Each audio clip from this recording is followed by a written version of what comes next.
Welcome to the conversation. We love to talk to progressives running for office, and we are not afraid to bring on people challenging Democratic incumbents. So you'll see that almost nowhere else in media. And we'll do that again right now. Lauren Ashcraft joins us again. She's running in New York's 12th district against Carolyn Maloney, who is a Democratic mainstay. Lauren, great to have you back. Thank you so much for having me on your show. No problem. Well, you're in the news a little bit now because you sent out a fundraiser that said F the police. Now, you're running in New York and NYPD's strong there. And usually politicians, including Democratic politicians, like to kiss the ass of police unions. You did not do that. Why? And then how was it received? You know what? I got a lot of really positive feedback, and that wasn't even really the point. I wrote that email and used that subject line because I've been out on the protests almost every single day, and the protests are against police brutality against Black people. And at the protests, there is police brutality. And I've seen videos of young women being thrown against pavement. We've seen videos of cars driving into crowds of people. And that I mean what I said, in that the system is completely broken. The system is completely racist. And whenever we say it's not okay to continue to use violence against the people you're sworn to protect, then you cannot continue to hurt us. That's why I'm standing up for my community in this way. Is it true that Ice Cube then donated to you?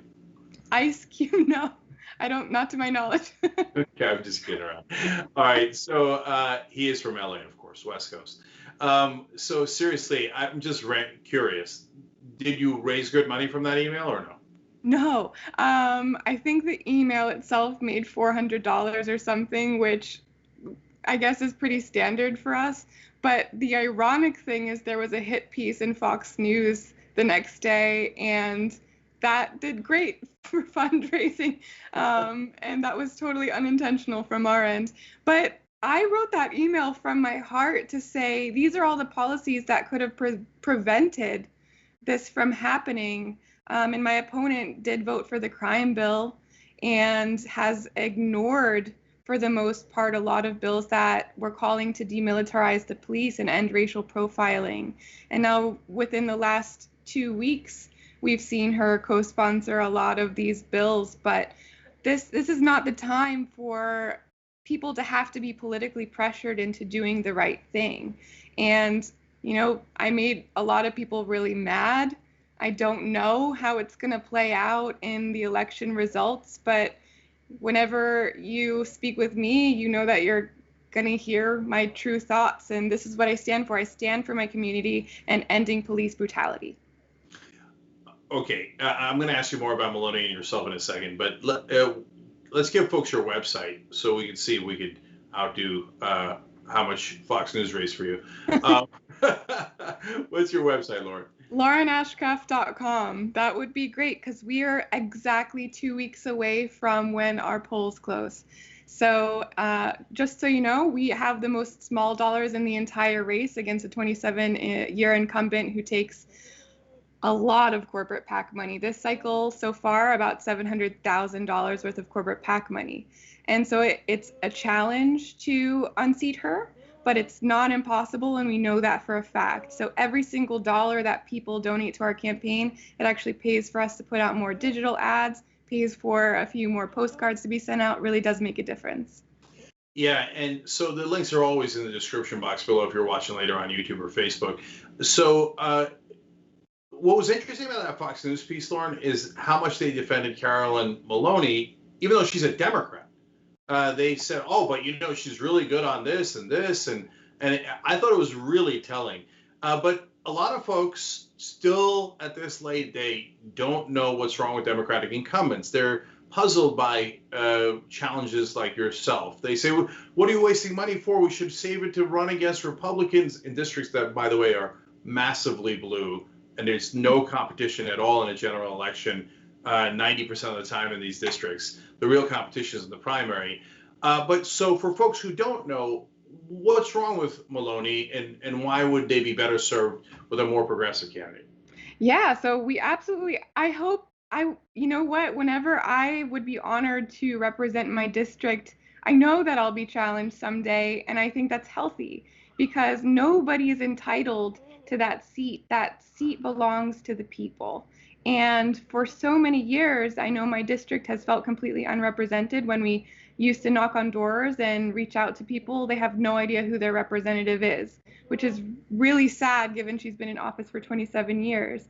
And I disagree with so many pieces of her record when she claims she has a lot of experience. Let's talk about that experience. You voted for the crime bill, which set the precedent for how people of color are still treated by police, and accelerated mass incarceration. She voted for the Iraq war. I am anti-war and have personal experience in my family. My grandmother is a victim of Americans dropping bomb on Japan. She's from Japan and has fought cancer the rest of her life as a result. And you know, she was against the Iran nuclear deal, which didn't make any sense. She voted to deregulate Wall Street, to repeal the Glass-Steagall Act, which I used to work in the financial sector and saw corporate greed with my own eyes, and became a democratic socialist inside of the financial sector. And I would love to take my experience that I've gained doing an everyday person's job in the sector and sit on the Financial Services Committee and help to re-regulate Wall Street and protect us from having to bail these huge corporations out over and over. And she's just been largely absent. In 2017, she was really focused on getting pandas in the Bronx Zoo. But whenever I think about the fact that all of this was still going on, police brutality didn't just start in the last couple of weeks. You could have been preventing what's been happening. But instead, she takes breaks and goes away for a little bit, comes back, sometimes votes for war, and it's really time. It's really time to unseat her. So, Lauren, did you say she was against the Iran deal? Under Obama? Yes, she was against it. Yeah, she claims that it didn't go far enough. Oh, whatever. No, I'm not entertaining any of that. Look, so this is not about age. I back Bernie Sanders, who's as old as any of them. But there's these dinosaurs left in Congress, and they're convinced that the way to win is to help Republicans. So help Republicans start wars, help Republicans get so-called tough on crime, help Republicans appeal to the bankers and take banker money. It's gross. It's absolutely gross, especially in New York. Even though New York is so blue, they're like, yes, but we have a lot of Wall Street donors. I don't give a goddamn about your donors. I mean, this whole system is so sick. All right, but let's talk about you. I know you were in comedy, Lauren, but then you jumped into politics. So that's a turn. Your life took a turn. How did that happen and why? Yeah, I think it's more overlapping than people would assume, because I have some pretty thick skin and I'm used to speaking my mind. So I just feel it's a kind of a natural transition, and we've also put on some comedy shows before the pandemic to get together and meet more people in the community. So it's gone pretty much hand in hand, and I guess I'm known for being pretty outspoken, so it makes sense. So have they, other than that hit piece on Fox News, have they bothered attacking you and using some of your old jokes against you, and pretending that they were, real? No, so my kind of luckily for me, my comedy is largely just in person and not really online. I guess you could say my comedy career didn't take off, which is fine. But the thing is, they have gone after the fact that I worked in the financial sector and am now critical of it, which to me and a lot of people who've worked a 5-figure salary job in Wall Street makes a lot of sense, because we've seen the underbelly and we've seen the greed and the corruption, and I would like to change it. Yeah. So that's 100% right. There's a lot of great people who worked on Wall Street. And there's actually, believe it or not, some good people who still work on Wall Street. It's just that the system is wrong and the infrastructure is wrong and it's built to give you the wrong results. But Nomi Prince used to work at Goldman Sachs. She's a wonderful progressive. Joe Sandberg used to work in finance, amazing progressive. So, and you guys have been in the belly of the beast. That's exactly right. So last thing here, as we're almost out of time, if you win, what are your priorities?